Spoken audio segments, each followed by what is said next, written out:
गुरु प्यारी साध संगत जी, राधा स्वामी जी। आज बाबा जी ने दिल्ली में सत्संग फरमाया। तो दोस्तों, आप सबसे बेनती है कि अगर आपने चैनल को सब्सक्राइब नहीं किया है तो कृपया करके चैनल को सब्सक्राइब कर दें। आज बाबा जी ने लगभग 1 घंटा 10 मिनट तक सत्संग फरमाया। जब बाबा जी स्टेज पर आए तो शब्द चल रहा था, लख खुशियाँ पातशाहियाँ जे सतगुर नदर करे। और बाबा जी ने आज एक बार फिर स्वामी जी की बानी जग में घोर अंधेरा भारी ली थी। बाबा जी ने कहा, यह हजूर स्वामी जी की बानी है और ये चेतावनी का शब्द है।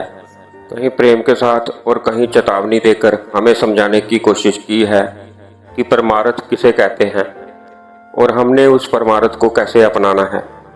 अब इस शब्द में ये चेतावनी का शब्द है। फरमा रहे हैं, जग में घोर अंधेरा भारी। बाबा जी कहते हैं, हम देखते हैं कि बाहर तो प्रकाश ही प्रकाश है, तो फिर ये स्वामी जी अंधेरे की बात क्यों कर रहे हैं? ये हमारी अज्ञानता का अंधेरा है। बाबा जी कहते हैं, अंधेरे का मतलब है अज्ञानता और प्रकाश का मतलब है जागरूकता। बाबा जी कहते, दोनों एक ही घर में रहते हैं लेकिन कभी एक दूसरे से मिलाप नहीं हुआ। कहने का मतलब कि मालिक हमारे अंग संग है, हमें दूर प्रतीत होता है क्योंकि यह अज्ञानता का अंधेरा है। यह अवस्था कैसे बनेगी कि वो हमें अपने अंग संग महसूस हो? बाबा जी कहते हैं, हमारे अंदर होमे की बीमारी लगी हुई है, मैं मेरी की बीमारी लगी हुई है। बाबा जी कहते हैं, होमे धीरग रोग है, दारो बीहे समाहे, कृपा करे जे अपनी तब गुरु का शब्द कमाए। बाबा जी ने कहा, उसका हल और युक्ति भी मालिक ने हमारे अंदर ही रखी है। फिर बाबा जी ने सत्संग का मतलब समझाया, सत्य का संग। बाबा जी कहते हैं, सत्संग वो जगह है जहाँ पर जीवन के मकसद के बारे में समझाया जाता है और ये भी समझाया जाता है कि हमें इंसान का जामा किस लिए मिला है। बाबा जी कहते हैं, सत्संग अंतर प्रभु डीठा, नाम प्रभु का लागे मीठा। फिर बाबा जी सेवा पे बस समझाने लग जाते हैं। बाबा जी कहते हैं, सच्ची सेवा कौन सी है? बाबा जी कहते हैं, ये सेवा चाकरी नाम बसे मन आए। जब तक हमारा माहौल नहीं होगा तो हम भजन सिमरन कैसे कर पाएंगे? तो इसलिए हमें बाहर की सेवा की जरूरत पड़ती है ताकि हमारे अंदर माहौल बन सके, हमारा मन निर्मल हो सके, प्योर हो सके, पवित्र हो सके। फिर बाबा जी ने दर्शन के ऊपर समझाते हुए कहा, बाबा जी ने कहा, जब इंसान अपनी सुध बुध भूल के सिर्फ एक चीज पर टिकटिकी लगा के देखता है उसे दर्शन कहते हैं। तो जितनी देर हमारे अंदर वो प्रेम और प्यार की अवस्था नहीं आती तो हम दर्शन नहीं कर सकते। और दूसरी चीज, दर्शन दिए जाते हैं, लिए नहीं जाते। हम सोचते हैं कि पीछे भाग के जहाँ आगे बैठ के अच्छे दर्शन हो जाएंगे।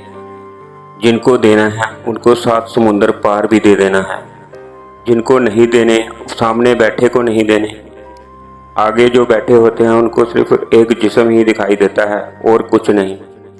फिर बाबा जी ने सच्चे दर्शनों का भी जिक्र किया कि वो सच्चे दर्शन तब होंगे जब ये शरीरों और जिस्मों से आगे बढ़ के उस नाम की पहचान करेंगे।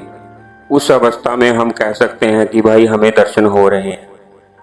फिर बाबा जी ने गुरु लफ्ज के ऊपर समझाते हुए कहा कि ये जो शब्द है गुरु, यह संस्कृत का लफ्ज है।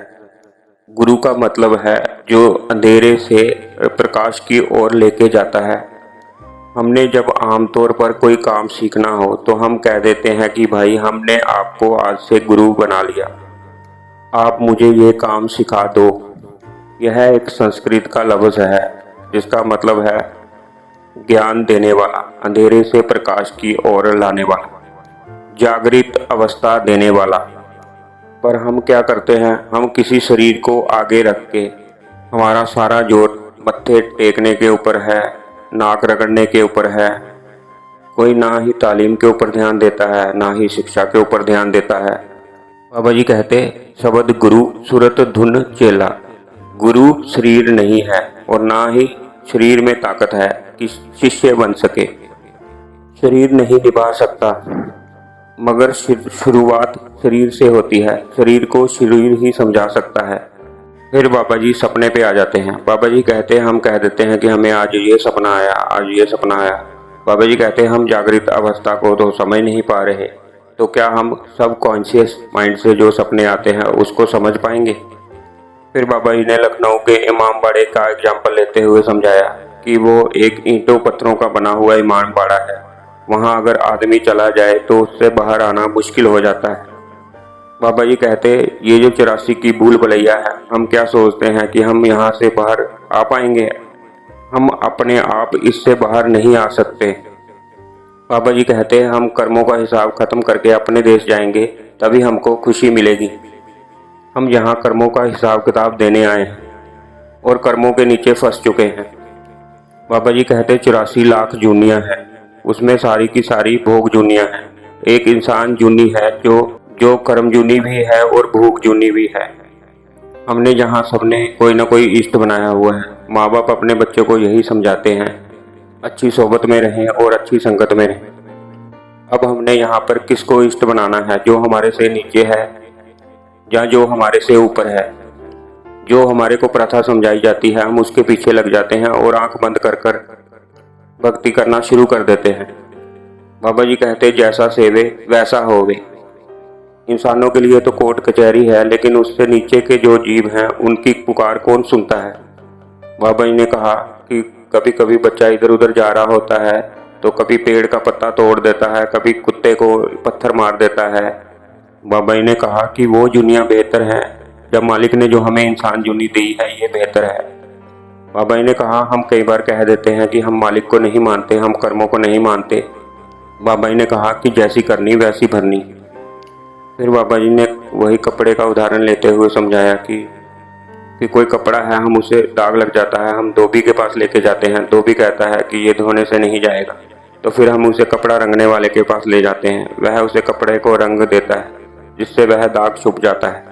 ऐसे ही हम कहते हैं, गूढ़े रंग बिच रंग देओ जी कि मैलियां ना साडियां चादरां। बाबा जी कहते हैं, अगर हम मालिक से अपने आप मिल सकते होते, फिर हम रोते क्यों। बाबा जी ने कहा, गुरुमुख की संगत में जाकर हम नाम के रंग में रंगे जाते हैं।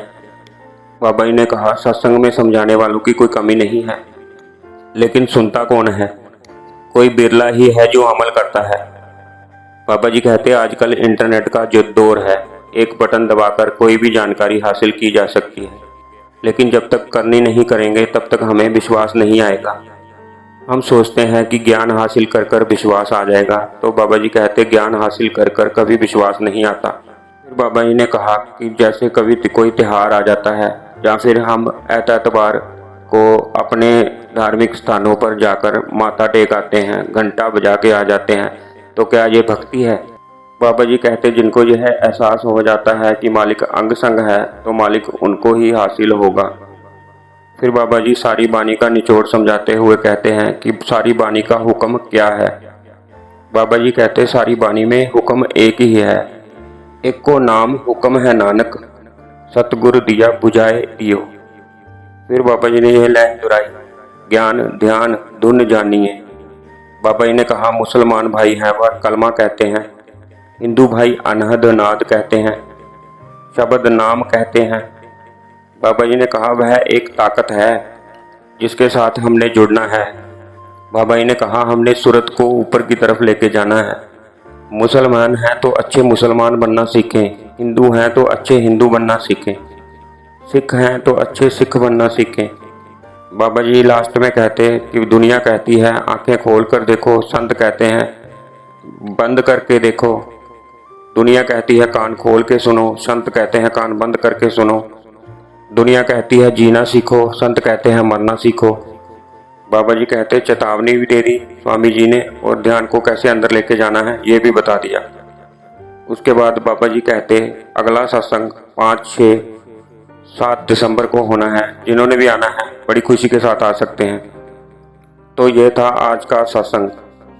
आप सबसे बेनती है कि अगर आपने वीडियो यहाँ तक देखा है तो कृपया करके वीडियो को लाइक कर दें। राधा स्वामी जी।